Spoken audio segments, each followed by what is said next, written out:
వచ్చాను కానీ సడన్గా ఆ ఏవి చూసిన తర్వాత అన్నా అన్నా నీ ప్రేమ చూసిన తర్వాత నాకు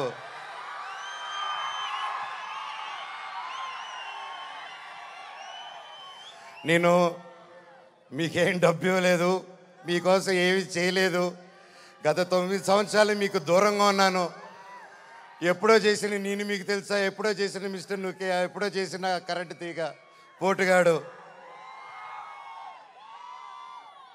9 సంవత్సరాలు అయినా కూడా ఈ రోజుల్లో 1-2 సంవత్సరాలు ఇస్తేనే మర్చిపోయే రోజుల్లో 9 సంవత్సరాల తర్వాత కూడా ట్విట్టర్లో కానీ ఇంటర్నెట్లో కానీ ఎక్కడ చూసినా అన్నా సినిమా చేయి, కమ్బ్యాక్ ఇవ్వు, సినిమా చేయి అని ప్రతి ఒక్కరు అంటుంటే నాకు వాళ్ళకి ఎలా థ్యాంక్స్ చెప్పుకోవాలో కూడా అర్థం కాలేదు.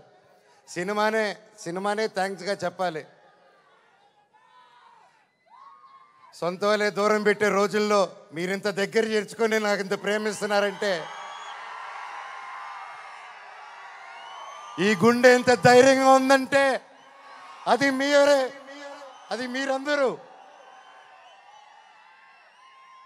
నాకు ప్రస్తుతం ఈరోజు నా భార్య, 2 పిల్లలు తప్ప పెద్ద కుటుంబం. వాళ్ళకి, నా బిడ్డకి, నా కూతురికి, నా కొడుక్కి నా కుటుంబం ఏది అంటే ఇదిగో అమ్మా నీ కుటుంబం అని చూపించే గర్వంగా ఒక ధైర్యం ఇచ్చారు మీరు. ప్రతి ఒక్కరికి, నాకు ఇంత ప్రేమించిన ప్రతి ఒక్క ఇంటికి, ప్రతి ఒక్కరికి మీ పాదాలకి వందనం.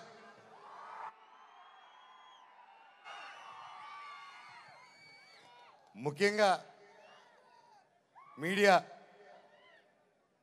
ఇంత జరుగుతూ ఉన్నా, ఎన్ని జరుగుతూ ఉన్నా, ఎప్పుడో సినిమాలు చేసి ఎప్పుడో వాళ్ళు ముందుకు వచ్చిన మనోజ్ కోసం, మనోజ్ కష్టాల్లో ఉన్నాడు, వీడి వైపు న్యాయం జరగాలని ఎంతెంతో పెద్దల్ని ఎదిరించుకొని మరీ మీడియా ఛానల్ నిలబడి వాళ్ళకి ₹1 ఇకపోయినా ఈ రోజుల్లో పెయిడ్ ఇవన్నీ జరుగుతున్నా ₹1 లేకుండా మీడియా ఛానల్ అందరూ న్యాయం పక్కన నిలబడి నాకు సపోర్ట్ ఇచ్చినందుకు పేరున ప్రతి ఒక్కరికి మీ పాదాలకు వందనం అండి. అలాగే సోషల్ మీడియా అనేది వచ్చింది ఈ గ్యాప్లో. అండ్ సోషల్ మీడియాలో తమిళ్లో మీరు వీడియోలు చూస్తున్నాను, మీ పేర్లు తెలియదు, మీ పేజీలు చూస్తున్నాను. అమ్మ, పెద్దవాళ్ళు ప్రతి ఒక్కరు, నేనెవరో తెలియదు, మీకు ఆ పర్సనల్ తెలియదు. ఒక సినిమాగా, ఒక బయట మనోజ్గా తెలిసే తప్ప ఒక ఇంటి మనిషిగా ఓన్ చేసుకొని నా కోసం మీరందరూ నిలబడి నాకు ఇంత సపోర్ట్ ఇచ్చారంటే అది ఏ జన్మ, ఏ రుణం, ఏ జన్మ, ఏ పుణ్యం చేసుకున్నానో, నా తల్లిదండ్రులు ఏ పుణ్యం చేసుకున్నారో నాకు ఇవంతా ఈరోజు ఇంత ప్రేమ దొరికింది. పేరున థ్యాంక్స్ అండి. మీకు తెలుసు సోషల్ మీడియా, మీరు ఏదైనా ఒక తప్పుగా వేస్తే మీ మీద రప స్ట్రైకులు పడిపోతాయి, మీ ఛానల్ను మూసేస్తారు, బెదిరింపు ఈమెయిల్లు వస్తాయి. అయినా కూడా డోంట్ కేర్ అని నాకు నిలబడారు చూడు, అది చాలా మా జన్మకి.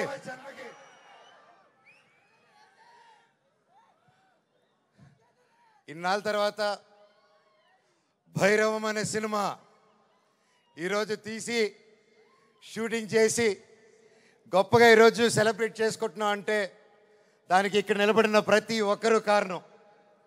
ముఖ్యంగా ప్రొడ్యూసర్ గారు, రాధామోహన్ గారు, శ్రీధర్ గారు, మీరు ఎంతో ప్యాషన్ కాకపోతే ఇలా మేము గ్యాప్ ఇచ్చి, మాకు ఈ మధ్యకాలంలో హిట్లు లేవు, నేను అప్పుడు కూడా పెద్ద గొప్ప సినిమాలు చేయలేదు, ఏదో నాకు నచ్చింది, నాకు తోచింది ఏదో డిఫరెంట్గా చేసుకోవాలని చేసుకుంటూ వెళ్ళిపోయారే తప్ప అంతంత గొప్పవాడిని కూడా కాదు. అలాగా మా అందరినీ, మా ముగ్గురిని చూసి ధైర్యం చేసి మీరు ఈరోజు నిలబెట్టి 50 కోట్ల వరకు ఖర్చు పెట్టి సినిమా తీశారంటే really sir, you're really great sir. నిజంగా అండి, ఆయన కోట్లు సంపాదించాలనుకుంటే ఆయన ఎన్నో బిజినెస్లు ఉన్నాయి, అక్కడే ఉండుంటారు. వచ్చి ప్యాషనెట్గా సినిమాలు తీయాలని చెప్పి ఈరోజు నిలబడి ఈ సినిమా కోట్లు సంపాదించే మైండ్ సెట్లు అయితే రారండి. సినిమా తీస్తున్నాం, సినిమాకి డబ్బు పెట్టారు, స్టోరీకి డబ్బు పెట్టారు. హ్యాట్స్ ఆఫ్ రాధామోహన్ గారికి, శ్రీధర్ గారికి. అలాగే నా రక్తం అయిన నా డైరెక్టర్ విజయ్ గారు, సార్ మీకు థ్యాంక్స్ అనేది, నాకు ఇంగ్లీష్లో థ్యాంక్స్ అని చెప్పడం నాకు నా ఇంగ్లీష్లో బాగా తెలిసిన పదం అదొకటి, అంటే సారీ, అది 2 బాగా చెప్తా ఇంగ్లీష్లో. కానీ సార్ మీరు ఈ క్యారెక్టర్కి మీరు ఇంతకుముందే పెద్ద సూపర్ హిట్లు ఇచ్చారు, మీరు పిలిస్తే ఇంకా ఎంతెంతో పెద్దోళ్ళు వచ్చి ఉంటారు. తమిళనాడు నుంచి సూపర్ స్టార్లు వచ్చి ఉంటారు, బాలీవుడ్ నుంచి మీరు తెచ్చుకోగలుగుతారు. ఇవన్నీ కాదని తిరుపతివాడు గుర్తుకొచ్చాడు చూడండి సార్ మీకు. Thank you sir, thank you. జీవితాంతం రుణపడి ఉంటాను సార్. సినిమా చాలా గొప్పగా తీశారు డైరెక్టర్ గారు. మనస్ఫూర్తిగా నేను ఎన్నో ప్లాన్లు చేశాను, లాంచ్ రీలాంచ్ ఇలా చేద్దాం, అలా చేద్దాం, ఇలా చేద్దాం అని. మనం ఒకటి అనుకుంటే దేవుడు ఇంకోటి అనుకుంటారండి. శివుడిని శివయ్య అని పిలిస్తే రాడు.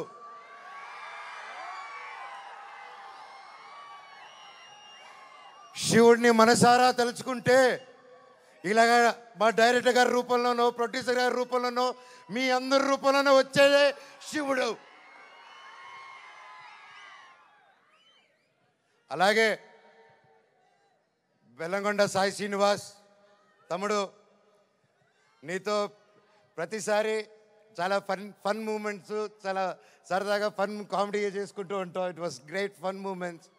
ఎప్పుడు అనిపిస్తుంటుంది నాకు ఒక తమ్ముడు కావాలని, తమ్ముడు ఉంటే ఎలా ఉంటుందని చెప్పేసి. నాకు ఇతను తమ్ముడు ఎందుకు పుట్టలేదని అనుకుంటున్నాను. థ్యాంక్ యూ తమ్ముడు. లైఫ్లో నీకు ఒక అన్నగా, ఎప్పుడు అండగా, తోడుగా, చీటికేస్తే నీ ముందు ఇవ్వాలి, ఇలాగే ఎప్పుడు మనవచ్చు ఉంటాడు నీకు. బాబాయ్ నీ గురించి ఏం చెప్పాలి బాబాయ్? నారా రోహిత్ నా ప్రాణ స్నేహితుడు.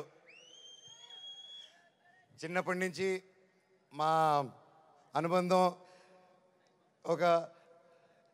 ఒక ఫ్యామిలీగాను, ఒక ఫ్రెండ్గాను అలా మా లైఫ్ అలా కొనసాగుతుంది. అలాగే ఒక ముఖ్యమైన విషయం ఏంటంటే 2016లో 2016లో ఒక్కడు మిగిలాడని సినిమా తీశాను.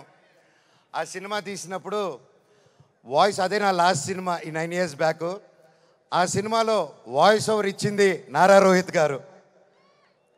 మళ్ళీ అప్పుడు ఆపాను, మళ్ళీ తిరిగి వస్తుంటే మళ్ళీ నా జీవితం నారా రోహిత్ గారితోనే మొదలైంది. ఇదంతా అంతే. సో ప్రతి ఒక్కరికి పేరు పేరున అండ్ ముఖ్యంగా చెప్పాలంటే నారా రోహిత్ గారిది మూవీలో అండ్ సాయి గారిది పర్ఫార్మెన్సెస్ మైండ్ బ్లోయింగ్, అద్భుతం అద్భుతం అద్భుతం. చాలా బాగా, చాలా కొత్తగా చేశారు. అండ్ ఐమ్ షూర్ అందరికీ ఈ సినిమా ఒక గొప్ప మైల్ స్టోన్ అవుతుందని నమ్ముతున్నాను. అలాగే అదితి శంకర్ గారు, ఆనంది గారు, దివ్యా పిల్లయ్య గారు అండ్ అజయ్ గారు, సందీప్ గారు, ఇలాగ ప్రతి ఒక్కరు, అజయ్ బాబాయ్ thank you so much. And ముఖ్యంగా అజయ్ కూడా నాకు వెరీ క్లోజ్. అండ్ కట్అవుట్ మాత్రమే 8 అడుగులు ఉంటాడు కానీ మనసు వెన్న పూస. అలాగే రైటర్ సత్య గారి దగ్గర నుంచి, చౌదరి గారి దగ్గర నుంచి, డైరెక్షన్ డిపార్ట్మెంట్ ప్రతి ఒక్కరికి పేరు పేరున థ్యాంక్ యూ. ఎవరైనా మర్చిపోతుంటే ఎస్పెషలీ మ్యూజిక్ డైరెక్టర్ గారు థ్యాంక్ యూ అండి. ఆఖరికి ఇది వద్దు వద్దు అనుకుంటున్నాను, కాకపోతే ఇంతమంది చూశాక నాకు చెప్పాల్సిన బాధ్యత అనుకుంటున్నాను.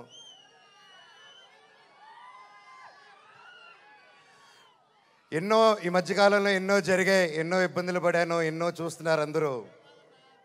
కానీ కట్టుబట్టలతో రోడ్డు మీద పెట్టారు.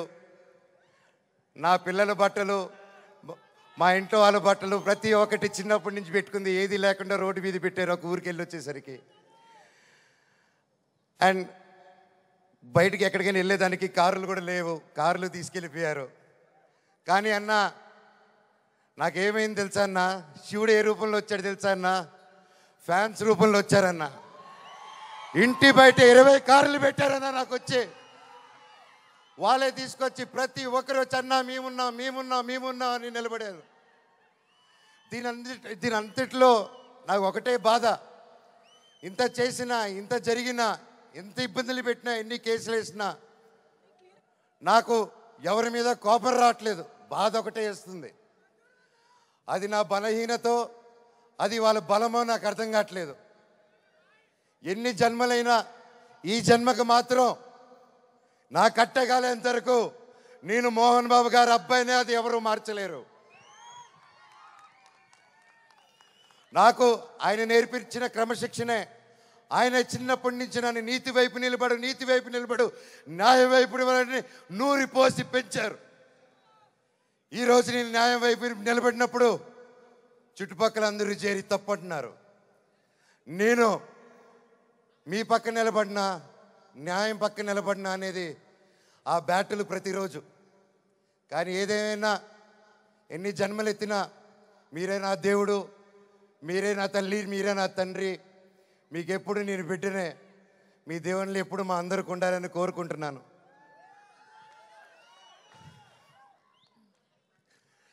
సరే, ఇది మాట్లాడితే ఇటు వెళ్ళిపోతున్నాను, సారీ.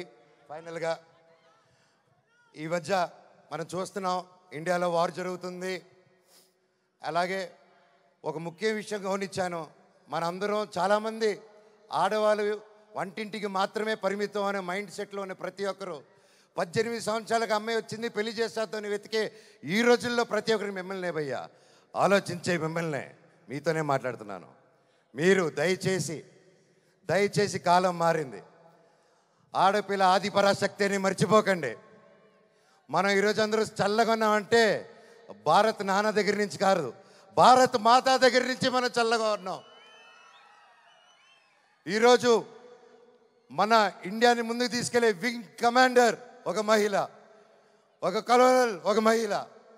వాళ్ళు భారతదేశాన్ని ముందు పెట్టి నడిచి తీసుకెళ్తుంటే మనకేమైందండి? ఈరోజు ఈ వార్లో ప్రతి ఒక్కరిలో 2 ఆడకూతురులు వచ్చేలా నిలబడితే నాకు అదే ఆనందం. మాకు కట్అవుట్లు, మాకు మాళ్ళు, మాకు బ్యానర్లు వద్దండి. వాళ్ళని మనం సెలబ్రేట్ చేసుకోవాలి. మన ఇంట్లో మన ఒక అమ్మాయిని అంత ఫ్రీడమ్ ఇచ్చి ముందుకు పంపిస్తే అప్పుడు మనకు నిజమైన స్వాతంత్రం. అది నిజంగా ఎక్కడున్నారో 2 ఆర్మీ ఆఫీసర్స్, వాళ్ళ పాదాలకి దండం. ఎందుకంటే వాళ్ళ వల్ల ఇంకొక 100 మంది ఆడపిల్లలు ముందుకు వస్తారు. అలా చూసుకుంటూ ముందుకు వస్తారు. ప్రతి ఒక్కరు మన ఆడవాళ్ళకి సపోర్ట్ చేయాలి, వాళ్ళకి ధైర్యం నిలబడాలి, మనం వాళ్ళకి తోడుగా సపోర్ట్గా ఉండాలి తప్ప వాళ్ళని కిందకి లాగేసే పరిక్రమం అవ్వకూడదు. అందరికీ థ్యాంక్ యూ. ఈ సినిమా చూసి 30వ తారీఖు రిలీజ్ అవుతుంది భైరవం. ఈ సినిమా గొప్ప హిట్ అవుతుంది అని కోరుకుంటున్నాను. తమ్ముడు డైలాగ్,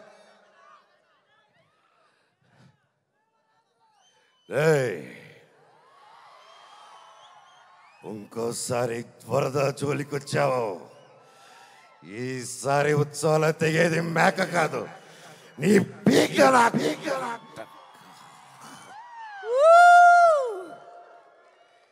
ఇప్పటిదాకా నేను తగ్గడమే చూశారు. ఇప్పటి నుంచి మీ అందరినీ నా గుండెల్లో ధైర్యంగా నింపుకొని నెక్కడం చూస్తారు. చివరగా మన అందరూ మన దేశ పట్ల గౌరవంగా సపోర్ట్గా ఉండాలని కోరుకుంటూ, సపోర్ట్ ఇవ్వాలని, మన భారతదేశానికి ఒకసారి జై కొట్టుకుంటూ కంక్లూడ్ చేసుకుందాం. బోలో భారత్ మాతాకే.